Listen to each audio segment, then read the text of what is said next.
নমস্কাৰ বন্ধুসকল, welcome to Bhuyans kitchen. মই ৰখৰাজ ভূঞা আৰু আজি মই বনাব লৈছোঁ আপোনাৰ ৰঙালাও পাতৰ সৈতে শুকান মাছৰ পকৰা। চ' চাওঁ আহক মই কি ধৰণে প্ৰস্তুত কৰিছোঁ। মই তাৰ কাৰণে ইয়াৰ আগতে অলৰেডি কি কৰিছোঁ, দুটা পিঁয়াজ কুটি লৈছোঁ, লগতে 5 ফুট নহৰু লৈছোঁ আৰু লগতে আছে আপোনাৰ দুটা জলকীয়া। চ' চাওঁ আহক কেনেকৈ বনাইছোঁ।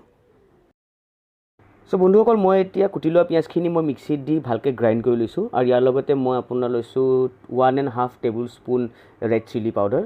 আৰু এতিয়া আমি এইখিনি এটা পাত্ৰত তেল অকণমান গৰম কৰি তাতে দুটা শুকান মাছ লৈ তাতে আমি এইখিনি ফ্ৰাই কৰি ল'ম ড্ৰাই হৈ যোৱালৈকে। চ' ফ্ৰেণ্ডছ, এইখিনি মই অলৰেডি ৰঙালাও পাতখিনি মই কি কৰিলোঁ, মই ভালকৈ ধুই মেলি অকণমান নিমখ পানীত তিয়াই মেলি মই অলপ সময়ৰ কাৰণে এৰি দিছিলোঁ। কিয় এৰি দিছিলোঁ? কাৰণ নিমখ পানী দিলে কি হয়, পাতৰ পৰা যোনখিনি এক্সট্ৰা ৱাটাৰ থাকে সেইখিনি ওলাই আহে, ড্ৰেইন হৈ যায়। সেইখিনি ভালদৰে এৰি দিয়াৰ পাছত পাতখিনিও আচলতে নিমখ দিলে কোমল হয়। চ' এইখিনি এতিয়া কি কৰিম, এইখিনি এতিয়া এনেকৈ থাকিব। আমি এই জলকীয়া পেষ্টখিনি যেতিয়া ফ্ৰাই কৰিম, এতিয়া শুকান মাছ দুটামান দি ল'ম। তাৰপিছত এই পেষ্টটো পূৰা ট'টেলি ড্ৰাই কৰি ভজাৰ পিছত ইয়াতে আমি ৰঙালাও পাতৰ লগত আমি ষ্টাফ কৰি মেলি ডিপড ইন বেচন, মানে বেচনৰ পিঠাগুড়িত আমি এইটো বুঢ়াই মেলি পকৰা টাইপ বনাম। ফ্ৰেণ্ডছ, তেল গৰম হৈ গৈছে। তেল গৰম হোৱাৰ লগে লগে ইয়াতে আমি শুকান মাছ 3 পিচ ল'ম। 3 পিচ লগতে ফ্ৰাই কৰি ল'ম।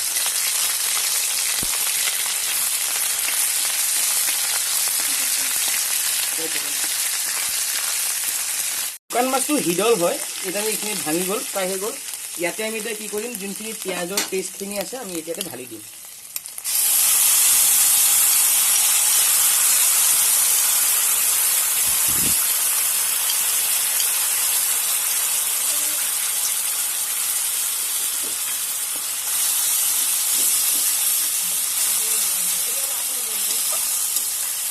চ' ফ্ৰেণ্ডছ, এতিয়া ফ্ৰাই হৈ আছে। ফ্ৰাই হওঁতে আমি হালধি দিওঁ অকণমান, হালধি আপোনাৰ 1/2 টেবুল স্পুন।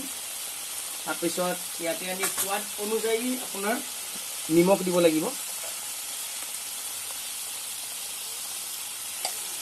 নিমখো ক'ব গ'লে আপোনাৰ 1/2 টেবুল স্পুন, বেছি নহয়, নহ'লে নিমখটো চোকা হ'ব। এতিয়া এই মছলাখিনি ট'টেলি ড্ৰাই হৈ নোযোৱালৈকে আমি ফ্ৰাই কৰি থাকিম।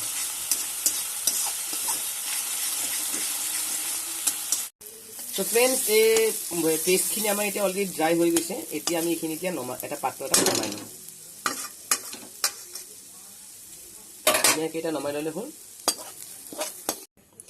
চ' বন্ধুসকল, এতিয়া এই মছলাখিনি ৰেডি হৈ গৈছে। আমি অলৰেডি ৰঙালাও পাতখিনি আমি অলৰেডি তিয়াই থৈছিলোঁ নিমখ পানীত, অলৰেডি কোমলি গৈছে। এতিয়া আমি পাতখিনি এনেধৰণে মেলি ল'ম। মেলি লোৱাৰ পাছত কি কৰিম, যদি পাতটো ডাঙৰ হয় তেতিয়া পাতটো আপুনি স্প্লিট ইনটু 2 হাফছ, দুফাল কৰি দিব। দুফাল হৈ যোৱাৰ পাছত আপুনি পাতটো এনেকৈ মেলি ল'ব। মেলি লৈ ইয়াৰ পৰা আপুনি বেছি মছলা নহয়, গৰম হৈ আছে মছলাখিনি, অলপ মছলা লৈ তো ধুনীয়াকৈ আপুনি এইটো ৰেপ কৰি দিব।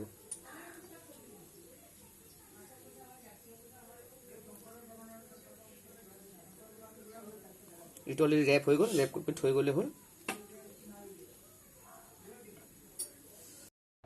চ' বন্ধুসকল, এয়া আমি শুকান মাছৰ লগত পাতখিনি অলৰেডি ৰেপ কৰি লৈ লৈছোঁ। চ' ফ্ৰেণ্ডছ, এই অলৰেডি মই আগৰ পৰা বেচন আৰু পিঠাগুড়িৰ এটা পেষ্ট ৰেডি কৰি থৈ দিছিলোঁ, য'ত আমি এই যিখিনি আমি বলছখিনি যে বনাইছিলোঁ আপোনাৰ পিঁয়াজ শুকান মাছৰ লগত ভাজি মেলি আপোনাৰ ৰঙালাও পাতৰ লগত, চ' এইখিনিতে ধুনীয়াকৈ ডিপ কৰি ল'ম। ডিপ কৰাৰ পাছত গৰম পাত্ৰ এটা তেলত আমি এইটো ফ্ৰাই কৰি ল'ম, ফ্ৰাই কৰাৰ নিচিনা। চ' ফ্ৰেণ্ডছ, এইখিনি অলৰেডি এইখিনি মই ডিপ কৰি লৈছোঁ। ডিপ কৰাৰ পাছত মই এতিয়া কি কৰিম, এতিয়া গৰম তেলত মই ধুনীয়াকৈ দি দিম। যত্ন কৰোঁ যাতে পাতখিনি মেল নাখাই দিয়াৰ সময়ত, নহ'লে ভিতৰত যিখিনি ষ্টাফ কৰা মছলাখিনি গোটেইখিনি ওলাই আহিব।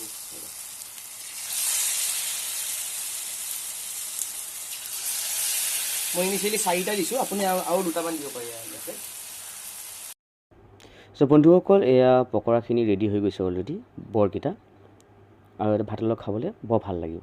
আপুনি ট্ৰাই কৰিব, ঘৰত বনাব, ডেফিনেটলি ভাল পাব খাই। চ' বন্ধুসকল, যদি মোৰ আপোনাৰ আজি এই বনোৱা ৰেচিপিটো ভাল লাগিছে তেনেহ'লে লাইক, ছাবস্ক্ৰাইব আৰু কমেণ্ট কৰিবলৈ নাপাহৰিব। আৰু যদিহে আপোনালোকে মোৰ চেনেলটো নতুন হয় তেনেহ'লে ছাবস্ক্ৰাইব আৰু লগত ন'টিফিকেশ্যন বেলটো নাপাহৰিব। So' stay tuned to Bhuyan channel. Thank you so' much.